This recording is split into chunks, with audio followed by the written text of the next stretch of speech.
ketika bertentangan dengan undang-undang bisa digugat. Atau ada perbuatan melawan hukum yang notabene itu adalah melanggar hak dia, bisa digugat.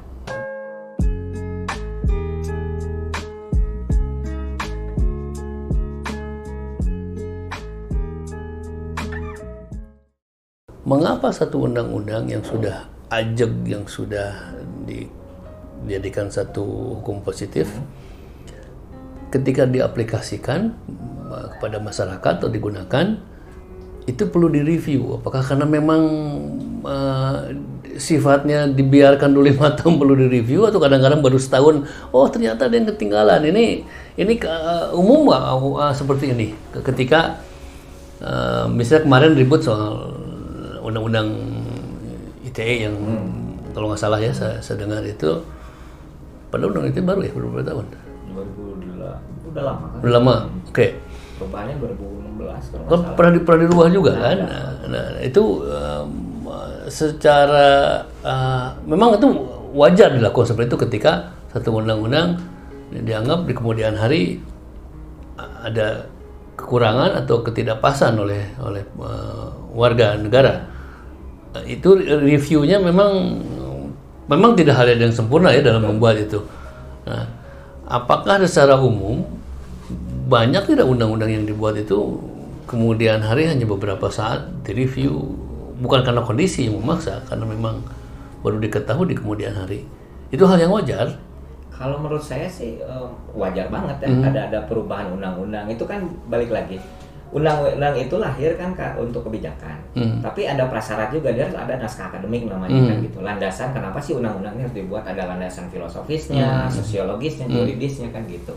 Dan itu juga tidak menutup celah bahwa itu bersifat ajeg terus nggak boleh berubah. Itu bisa berubah karena kan kondisi sosiologis masyarakat juga berubah. Oke. Nah, itu kan terkait juga nanti dengan kondisi bahwa ini teh bermanfaat nggak sih, atau apa ya maksudnya, ketaatan masyarakat terhadap regulasi itu teh gimana gitu kan, harus dicek juga. Nah, ujung-ujungnya kan tetap ada partisipasi masyarakat yang komplain, masyarakat yang banyak lah kanal-kanalnya ya sekarang gitu kan. Mau di lapor.go.id atau apapun semua ya, tadi yang saya bilang ke MK dan sebagainya. Itu juga sebuah bentuk partisipasi. Jadi ujungnya ketika ada partisipasi, nggak nunggu 5 tahun, mau sehari juga kalau memang itu ternyata ada yang dirugikan akibat berlakunya sebuah regulasi. Dan itu wajar-wajar saja. Bisa saja. aja langsung di ini. Kadang juga kan ada beberapa undang-undang udah siap-siap kayak omnibus apa sih gitu terakhir tuh kan. Ketika diketok besoknya masuk ke MK. Sah-sah aja itu mah. Kan gitu ya. Dan memang Perpu juga kan, peraturan pengganti undang-undang juga kan diuji di MK gitu, bisa-bisa aja. Gitu. Nah, menarik, kita mengikuti kan ada Anglo-Saxon sama civil law. Kita mengikuti ke civil law ya. Eropa kontinental ya. Eropa kontinental bagi pemerintah nih, bahwa sistem hukum kita ini mengikuti Eropa kontinental karena memang sejarahnya seperti itu. Nah, dalam Eropa kontinental kita mengadopsi itu, menggunakan itu, perubahan bisa tadi sehari 2 hari itu memang common practice juga. Common practice juga banget gitu. Banget, oke. Karena kan nggak berdiri utuh juga, walaupun kita Eropa kontinental, tapi ada sumber hukum yang namanya jurisprudensi. Gitu kan, itu sebetulnya kebiasaan Anglo ya gitu ya. Anglo, negara-negara yang non Eropa kontinental ya, Anglo-Saxon itu. Nah, dalam konteks ini juga kalau juangkan hak mah bebas-bebas aja gitu. Ketika dia sudah mengikat, karena jangan juga jadi prematur gitu kan, belum disahkan udah digugat ke MK, pasti kan nggak ada legal standing gitu kan.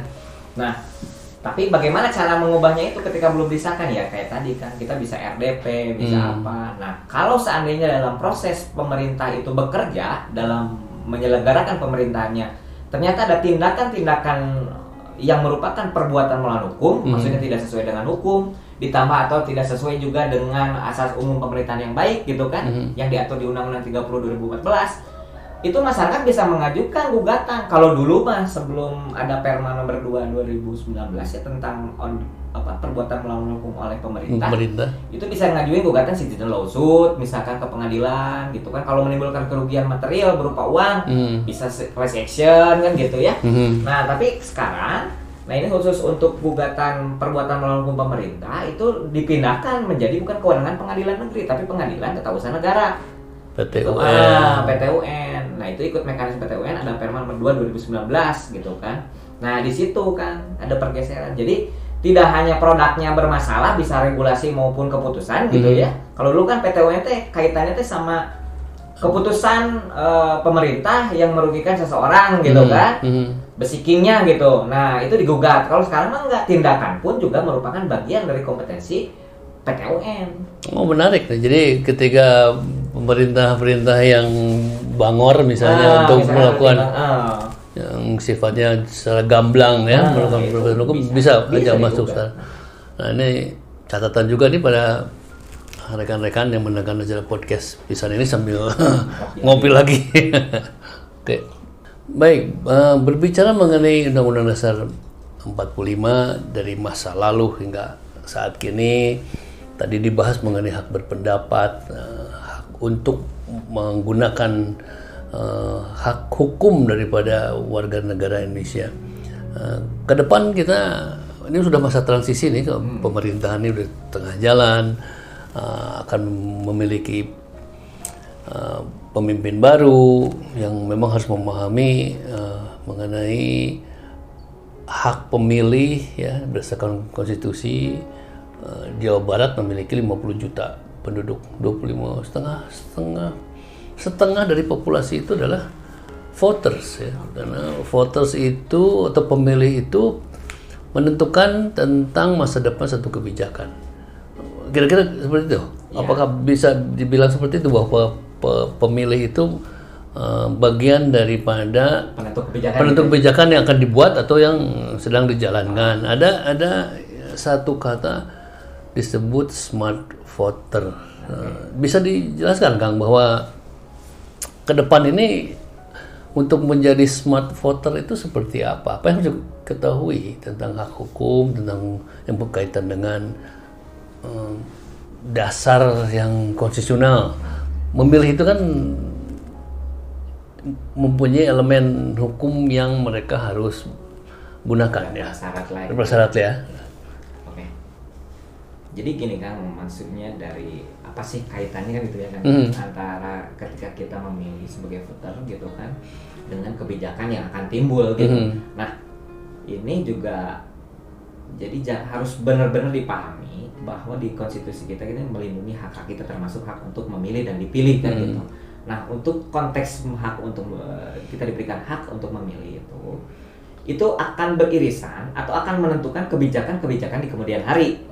Jadi memang saat ini semua warga negara, karena ini kita negara hukum kan gitu ya, di Undang-Undang Dasar jelas sekali pasal 1 ayat 3 jelas bahwa kita ini negara hukum. Berarti segala aturan tindak tanduk pemerintahan maupun tindak tanduk warga negaranya itu harus berdasarkan hukum kan gitu. Tidak boleh yang menyimpangi hukum. Nah, dalam konteks tersebut berarti hal yang paling utama adalah kita harus memahami secara utuh dulu apa sih konstitusi ngatur apa aja sih dalamnya. Dan itu harus terpublikasi ke seluruh warga negara. Baik yang ada di Indonesia dan tinggal di luar negeri sebagai base-nya warga negara Indonesia yang punya hak pilih. Pilih khususnya untuk kaitannya dengan smart voter tadi. Harus memahami dulu di situ. Jadi biar tahu dulu apa sih cita-cita yang akan dicapai dalam bernegara ini. Nah, dalam konteks itu berarti kan pemahaman hukum penting. Karena nanti bisa menjembatani antara apa yang dia pilih dan apa kebijakan yang akan muncul. Nah, itu penting harus dipahami oleh si voter tersebut. Nah, si pemilih-pemilih itu, apalagi nanti mendekati ya 2024 gitu kan akan pemilu serentak. Nah, dalam konteks di sini apa yang kita pilih ini nanti menentukan kebijakan karena apa? Karena nanti janji politik. Contoh misalkan kita milih kepala daerah nih. Misalnya wali kota janji misalkan. Nanti itu apa janji-janji kampanyenya itu berkaitan dengan rencana pembangunan jangka menengah daerah kan gitu yang dijadikan perda dan dijadikan landasan utama dalam membuat kebijakan selama memerintah gitu. Okay. Nah, jadi kaitannya dengan smart voter itu harus penting banget. Kita harus paham juga apa yang menjadi rencana pembangunan yang tuangkan dalam janji-janji kampanyenya seperti apa, nanti berkaitan dengan kebijakan yang akan terbit di kemudian hari. Nah, itu juga harus dikontrol juga oleh masyarakat, dalam hal ini warga negara. Jadi warga negara harus paham benar apa sih cita-cita kita berbangsa teh. Kita menjadi warga negara teh punya cita-cita yang diatur di konstitusi kan gitu. Jadi kita harus paham dulu itu gitu kan. Nah, paham dulu itu juga bisa juga kalau sekarang kan informasi itu sangat terbuka, banyak banget ya, tinggal memvalidasinya saja mana yang fakes atau palsu atau hoax gitu kan, mana yang real gitu kan. Jadi memang kemampuan literasi juga harus kuat juga kan gitu di era yang serba terbuka dan serba luar biasa teh. Nah, di sini juga itu kan berkaitan nanti dengan kebijakan yang akan muncul ketika kita memilih, maka kita jadi smart voter. Jadi kita harus memahami dulu kita bernegara itu menjadi apa sih. Kita lihatnya di mana berdasarkan konstitusi kita mesti ada perintah bangsa, bla bla bla bla, semua ada di undang-undang dasar, baik itu di pembukaan maupun di. Jadi pendidikan yang sangat mendasar untuk menjadi smart voter harus dilakukan dari sekarang, bisa? Betul, malah kalau dilihat kan sebetulnya mah udah ada ya, ada dulu zaman saya mah ada apa PPKN gitu. Nggak tahu sekarang di sekolah dasarnya masih ada nggak gitu. PMP dulu waktu saya SD mah gitu, pendidikan moral Pancasila, terus ada ilmu negara dan sebagainya gitu. Tapi itu kan yang pilihannya di IPS gitu kan. Tapi sekarang kan suka nggak suka juga selama warga negara Indonesia berlakulah hukum Indonesia kan gitu. Kalau kita nggak ngerti juga repot. Sedangkan segala urusan ya aturan hukumnya gitu kan, kebayang tuh kan. Saya bisnismen misalkan ya. E-commerce misalkan, saya mah kudu paham hukum. Ternyata kan ketika kita jualan juga nggak boleh kita menyajikan ke konsumen karena melanggar kan undang-undang perlindungan konsumen gitu kan. Berarti kan mau nggak mau harus paham juga.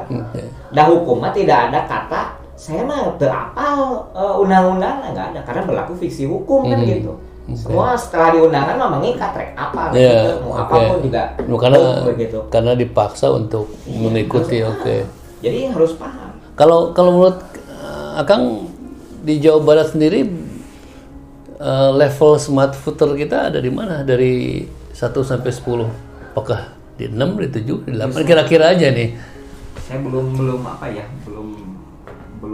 menelitinya kan, jadi saya juga belum bisa memahami itu ya. Mudah-mudahan mah sudah banyak, tapi ya nggak tahu juga ya, saya nggak menspesifikasikan ngeriset di situ. Cuman ini mah pendapat saya, karena kita melihat di antara kaitan konstitusi dan produk turunannya gitu kan, yang notabene-nya itu menjadi landasan sebuah kebijakan gitu, tindakan pemerintah. Saya perkecil. Mahasiswa sekarang dia paham hukum nggak untuk sebagai smart voters? Nah kalau kita punya mereka punya BEM apa istilahnya ya? Iya, Badan Eksekutif Mahasiswa. Ini kota pelajar nih ya. Kota yang kalau kota pelajar ini mereka paham melek hukum paling tidak. Ini secara general nih mahasiswa kita berbicara beda generasi nih ya. Karena memang tadi keterbukaan, bisa membaca banyak kasus di TV, apakah mereka memahami tentang hal ini sebagai voters ya, karena mereka akan menjadi voters nih, kira-kira itu. Nah itu knowledge mereka gitu. Nah knowledge-nya juga kan sebetulnya kan salah satu katalisatornya ya, variabelnya gitu kan, bisa juga dilihat sejauh mana sih mahasiswa atau pelajar atau warga negara gitu kan yang mempunyai hak mengajukan mekanisme komplainnya gitu, apakah dia pada saat dia mengajukan pendapatnya itu melalui RDP, berapa catatannya, berapa orang masyarakat yang mengajukan itu, terus juga berapa komplain masyarakat yang melalui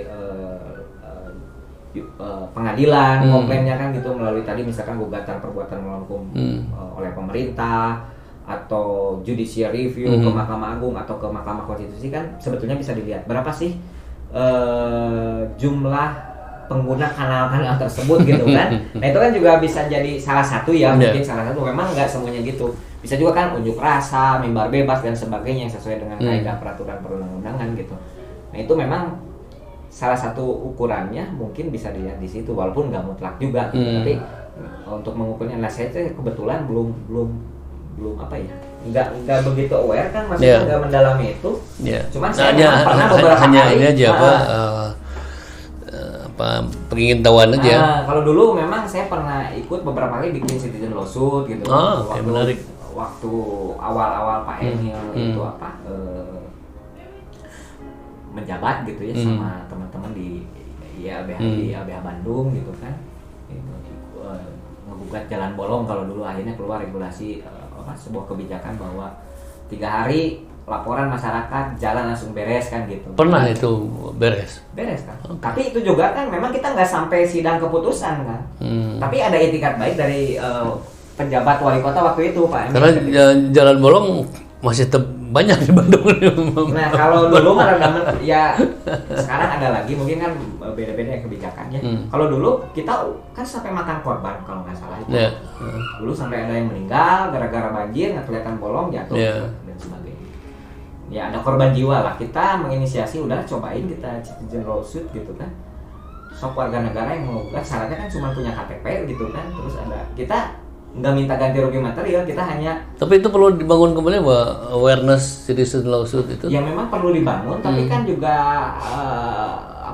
memang perlu kesiapan juga gitu bahwa nanti si subjek orang yang akan yang punya legal standingnya kita cek juga KTP-nya benar nggak, terus bagaimana juga kewajiban pajak dan sebagainya kan gitu. Jadi itu juga kita betul ke bahwa memang ya kan kita mau minta hak, berarti kan kewajiban kita juga harus fair juga dan kita bernegara kan gitu. Kontribusinya apa juga gitu. Kalau ini makanya kita screening juga gitu.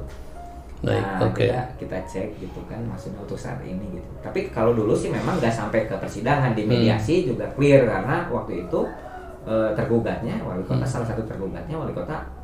Itu yang oleh warga negara biasa bisa dia gugat ya. Bisa. Kecuali janji politik ya. Janji politik karena itu kan jadi RPJMD kan. Kalau dia menang itu jadi RJPMD kan. Itu janji politiknya dalam arti gini. Yang didaftarkan di KPU visi misi gitu kan. Dan itu gugatable. Ya kalau ternyata itu tidak sesuai dengan atau ada yang bertentangan dengan peraturan di atasnya kan berupa perda nanti.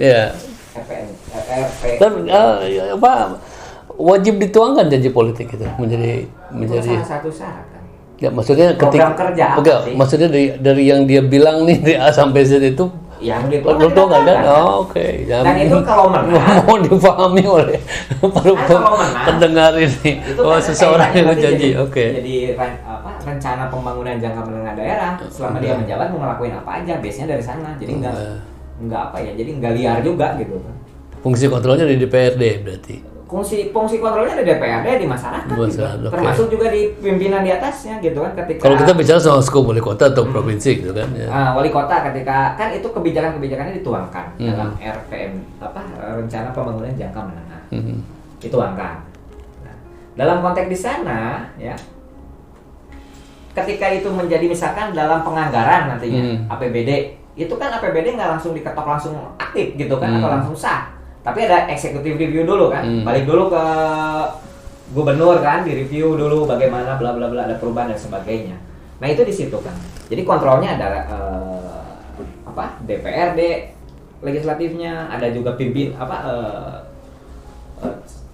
kepala daerah yang lebih tinggi gitu kan. Kalau wali kota berarti direview sama gubernur, kalau gubernur direview sama Mendagri kan gitu. Nah konteksnya di situ. Termasuk juga masyarakat juga boleh kayak yang tadi disampaikan kan. Ketika bertentangan dengan undang-undang bisa digugat. Atau ada perbuatan melawan hukum yang notabene itu adalah melanggar hak dia, bisa digugat. Mau digugat di PT UN, mau judicial review ke MA gitu kan. Oke aja gitu. Jadi kanalnya mah semua tersedia, tinggal mau enggak gitu. Dan berbicara pengadilan kan evidence based ya kan. Jadi faktanya teh harus fakta hukum gitu yang bisa dikuatkan dengan alat bukti gitu. Kalau ketika berbicara gugatan berarti alat buktinya kan suratnya ada nggak, saksinya, keterangan ahli dan sebagainya. Jadi harus faktual juga gitu. Tidak kita bla bla bla bla bla bla si A ini begini si B, tapi tidak base evidence juga kan. Jadi pembuktian nggak ada. Baik, terima kasih, kita udah di penghujung program. Sebagai penutup daripada podcast Pisan Ngopi Santai di Kanvas Kosong, Law Life and Matters. Harapan ke depan seperti apa nih, Kang Aprian, sebagai yang advokat yang memiliki pandangan hukum yang cukup lugas dan bisa menjadi influencer kepada para pemirsa yang ingin memahami mengenai hak hukum. Tadi kita bahas mengenai konstitusi yang memang landasan ya negara ini, berbangsa dan negara. Mangga, Kang, untuk pemirsa silahkan disampaikan ya. Kang Rudi. Jadi ya tadi, jadi intinya kita semua harus memahami hukum, dan ini peran-peran akademisi juga ya di lingkungan kampus, termasuk juga di profesi gitu kan, wajib juga bisa ikut mencerdaskan kehidupan bangsa ya, maksudnya ikut juga memfasilitasi masyarakat untuk bisa jadi melek hukum. Kenapa? Karena kaitannya ketika sudah melek hukum, dia tahu hak-hak dia bisa memperjuangkan haknya. Dia juga akan sadar ketika haknya dirugikan gitu kan. Kuncinya dari memberikan pengabdian kepada masyarakat gitu kan. Nah, dengan demikian ujungnya menjadi sebuah masyarakat atau warga negara yang memiliki smart voter tadi. Jadi keterampilan, bukan keterampilan, artinya punya skill.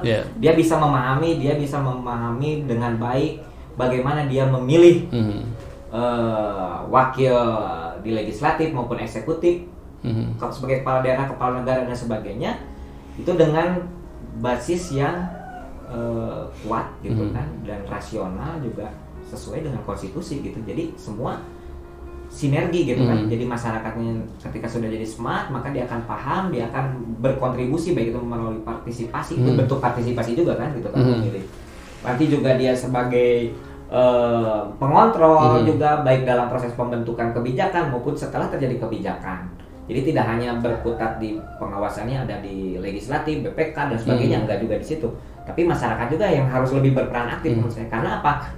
Karena yang merasakan kebijakan itu masyarakat gitu. Jadi kaitannya penggunanya dan masyarakat. Usernya itu gitu kan, kasarnya makan itu manfaatnya itu ada di masyarakat. Jadi harapan saya semua juga intinya adalah semua harus melek hukum. Apapun yang terjadi harus melek hukum, karena dengan melek hukum kita tahu hak kita tahu hak kita terganggu atau tidak, atau dirugikan atau tidak, maka bisa mengadvokasi hak kita juga, memperjuangkan hak. Jadi kayak gitu kan. Jadi kunci utamanya adalah semua harus paham hukum. Paham. Maksudnya mengerti lah ya. Mengerti ya. Oke. Jadi sadar gitu kan, sadar hukum kalau dulu.